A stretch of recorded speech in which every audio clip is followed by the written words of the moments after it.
Caleb, welcome to the show. It must be even more difficult in the United States in these heightened days of war fervor than it is here in Britain. But I've got to tell you, I think the Ukraine mania has begun to wear a bit thin on this side of the ocean. How goes it over on your side? Oh, we're observing exactly the same thing.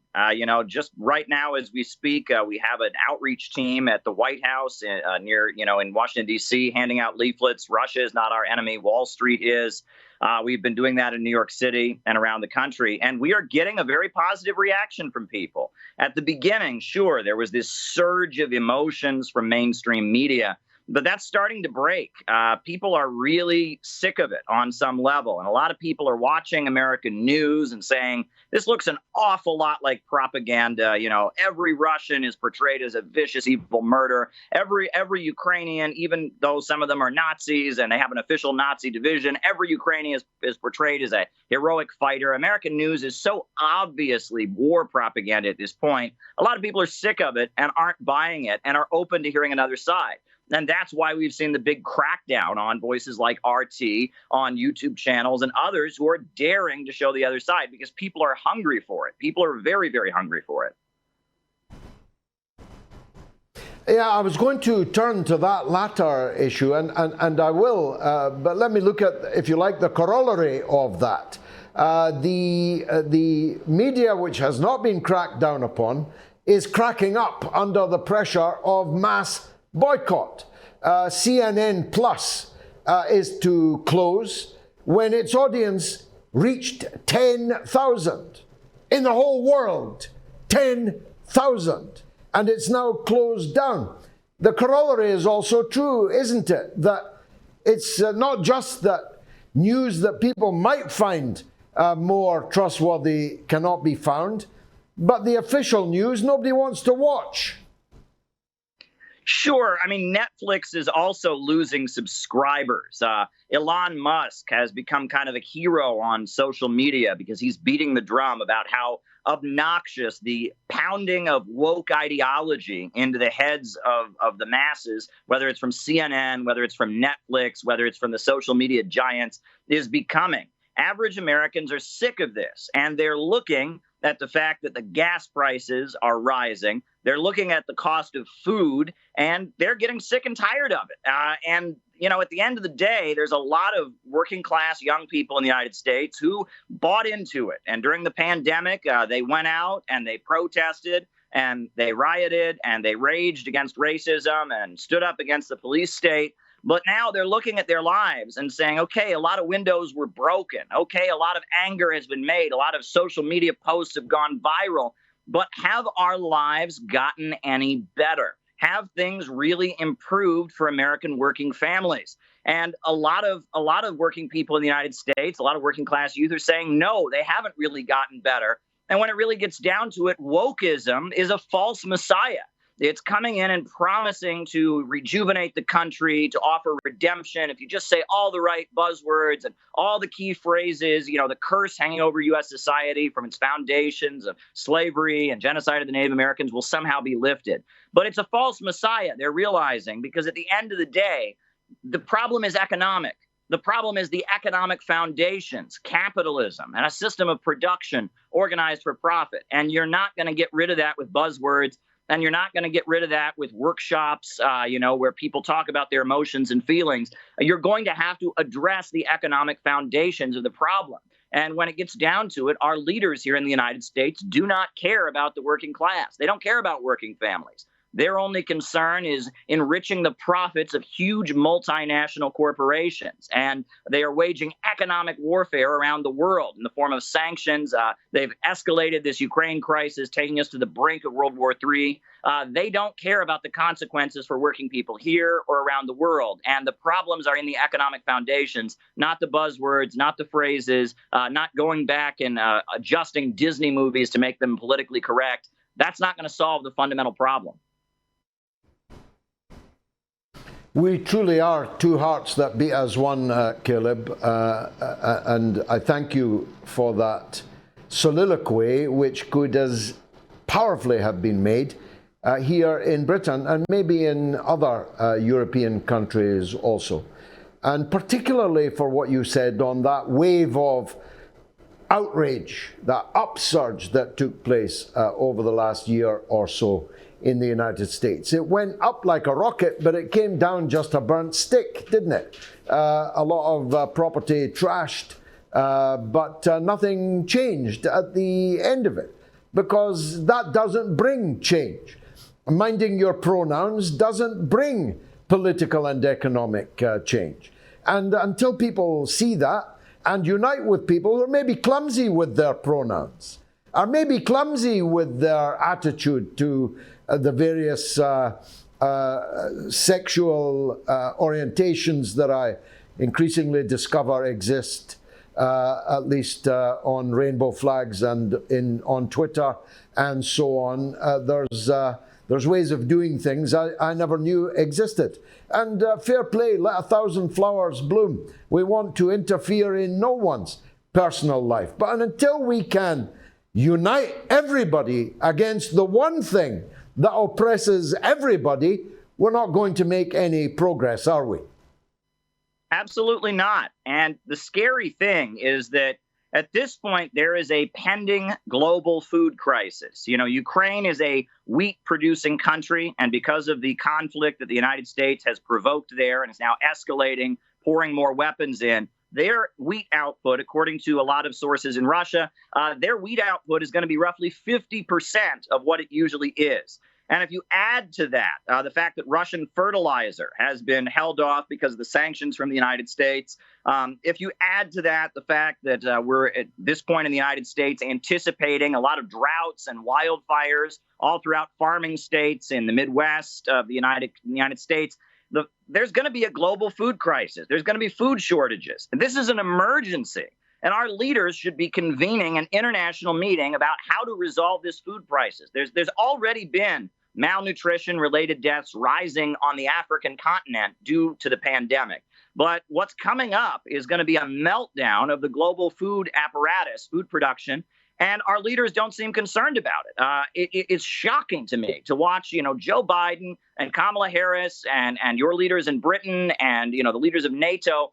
They realize that their actions escalating with Russia are going to cause people to go hungry, not just around the world, but in the Western countries themselves. And they don't seem at all concerned about this. The USA has been waging economic warfare against Venezuela. They grabbed Alex Saab off of his airplane because he was trying to arrange, allegedly, for Iran to export food to Venezuela. The USA has been trying to starve the people of Venezuela, with sanctions. You look at what Joe Biden did in Afghanistan, where after the USA devastated the country with 20 years of occupation, then the USA pulled out and then froze all their funds and their money in the middle of an economic crisis. And Afghans were left to go hungry. Their money was taken from them. Joe Biden is very much the starvation president. That's what he's going to be remembered as. He is the president who presided over hunger. You remember when he was in the Obama administration, he and Obama became the first presidents in U.S. history to cut the amount of food assistance that goes to low-income families. No president before had ever reduced the amount of food assistance low-income families got through the food stamps program, the supplemental nutrition assistance program. But that was what Biden was when he was vice president. And now he's presiding over policies that are going to cause people to starve. It's shocking to me what's on the horizon due to their economic warfare, and they're not concerned about it. Well, of course, everything in the economy is rationed. It's often a word that's used to frighten the horses. But normally in capitalist society, things are rationed by price. You can get food, but only if you can pay the ever-escalating price of it. What are we demanding here?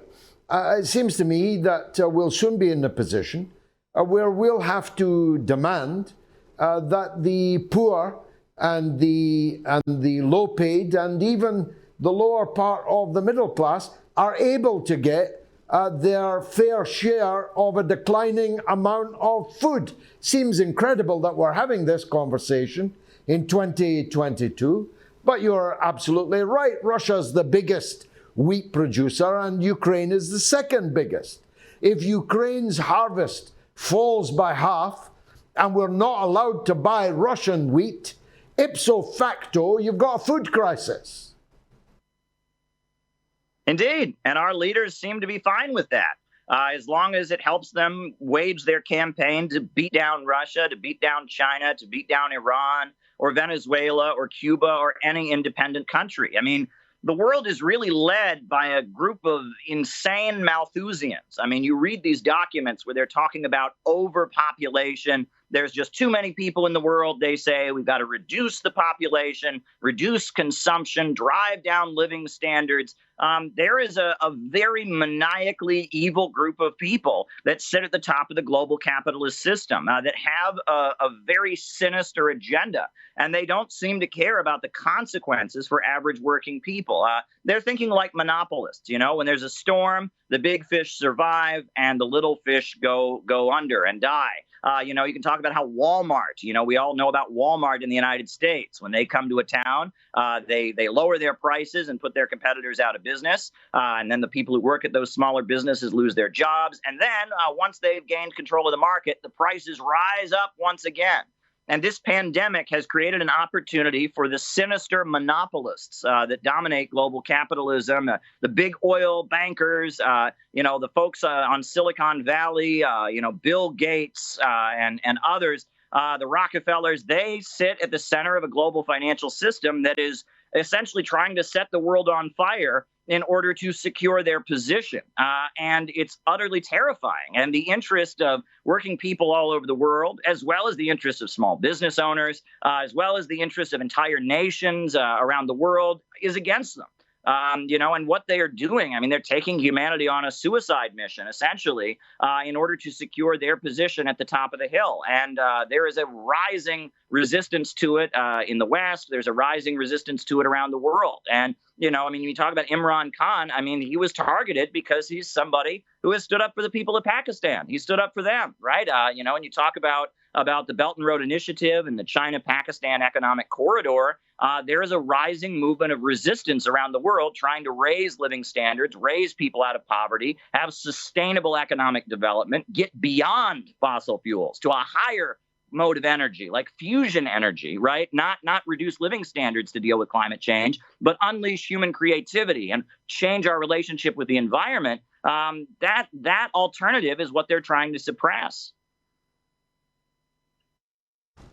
And yet, all of this is being presided over, at least in the Anglo-sphere, by two of the least convincing political leaders that anyone could ever have seen on the political stage.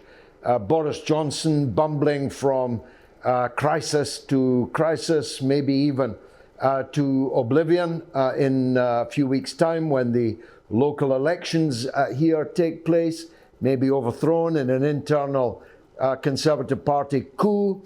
And in the United States, well, not to put too fine a point on it, I would not send your president out to buy a loaf, at least not expecting him to come back with the right bread or the right change.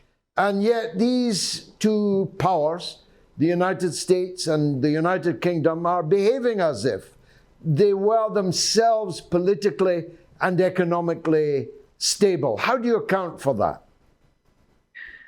At the end of the day, the emperor has no clothes, and the whole world knows it. And the crackdown that we're seeing and the silencing of dissident voices, anyone who dares not go along with this, that's rooted in their desperation. Because at the end of the day, they know that they, on some level, don't know what they're doing. On some level, the world is not going to go along with their agenda.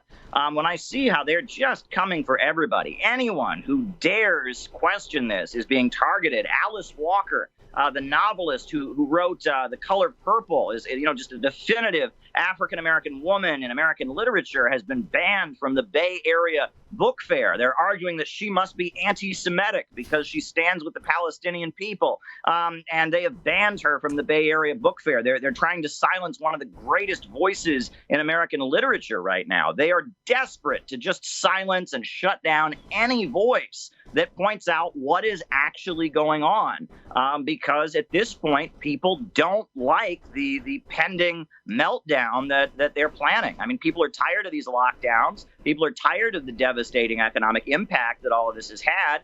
And they want justice, and they want to know that their kids are going to have food to eat, and that there's going to be, there's going to be roads in their neighborhood that aren't crumbling and falling apart. I mean, things that are just pretty basic are in the process of being denied to people in the United States. And pretty soon, something like the yellow vests in France is going to come to the United States. We don't know when, but it's only a matter of time. We saw the trucker convoy in Canada. We've seen Occupy Wall Street. We've seen Black Lives Matter. We've seen the Tea Party. There's going to be some kind of working class rebellion against these conditions being unleashed by our leaders right now. And when that comes, it's going to shake the country. And they know it's only a matter of time before it happens. They're trying to preempt it. They're trying to label it fascist, label it Nazi before it ever happens, because they know the working people are not going to take it anymore. And there is going to be a resistance from different sectors of U.S. society. The African-American community, they're going to make their voice heard. Low-income folks in rural states and Appalachia, they're going to make their voices heard.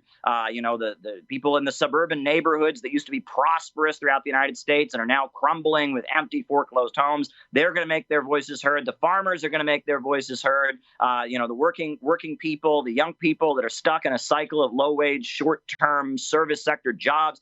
There's going to be an explosion coming, and they know it. They know this explosion is coming, and they're trying to preempt it with this woke cancel culture where every voice that dares speak up and say what's actually going on gets shut down and silenced. Caleb Maupin, a privilege, as always, to talk with you. Thanks for coming.